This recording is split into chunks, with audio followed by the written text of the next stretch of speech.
කිලෝමීටරයට 107ක් talk වෙන මේ තමයි ජපන් ක්ලාසික් ලෝකයේ හොල්ලපු ලංකාවේ bike පිස්සන්ගේ හදගැස්ම Honda Bentley CD125.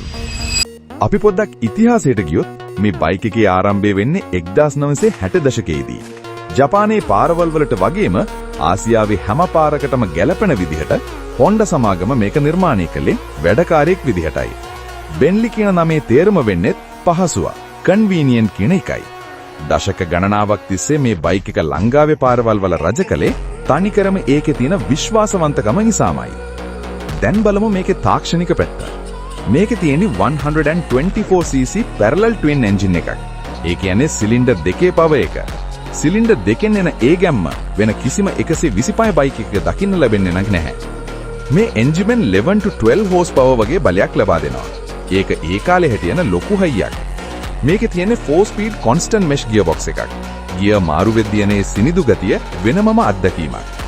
Bentley එකේ අනන්‍යතාවය තමයි ඒකේ තියෙන දෙපැත්තට විහිදුණු සිලින්ඩර් දෙකේ සයිලන්සර් දෙක. ඒකෙන් එන නාදය ඇහුණත් ඇති ඕනෑම කෙනෙක් හැරිලා බලන්න. පයට කිලෝමීටර් 100-110 සීමාවට ලේසියෙන්ම යන්න පුරුවන් වුණත් මේක පදින්න ඕනි ක්ලාසික් විදිහට හෙමින් සීරුවේ. පෙනුම ගැන බැලුවොත් මේකේ තියෙන ෆුල් මඩ් ගාඩ් සහ ඒ ක්‍රෝම් නිමාව නිසා බයික් එකට ලැබෙන්නේ තේජවන්ත පෙනුමක්. ලංකාවේ අපේ අය අතර මේකේ ස්ක්වයර් ෂේප් ලයිට් එක තියෙන මොඩල් එක වගේම රවුම් ලයිට් එකත් ගොඩක් ජනප්‍රියයි. සේෆ්ටි ගැන කතා කළොත් ඒ කාලේ තාක්ෂණය අනුව මේකේ බ්‍රේකින් සිස්ටම් එකේ ඉතාම සාර්ථකව නිර්මාණය කරලා තියෙනවා.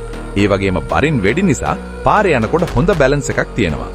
ඉතින් අලුත් බයික් කොච්චර ආවත් Bentley කියන්නේ හැමදාම තියෙන ඕල්ඩ් ගෝල්ඩ් එකක්. ඔයාලත් Bentley වලට ආදරය කරන කෙනෙක් නම් වීඩියෝ එකට ලයික් කරලා ෂෙයා කරන්න. තවත් මේ වගේ වීඩියෝ බලන්න අපිව ෆලෝ කරන්න. ඊළඟට ඕන වීඩියෝ එකත් කමෙන්ට් එකකින් දාගෙන යන්න.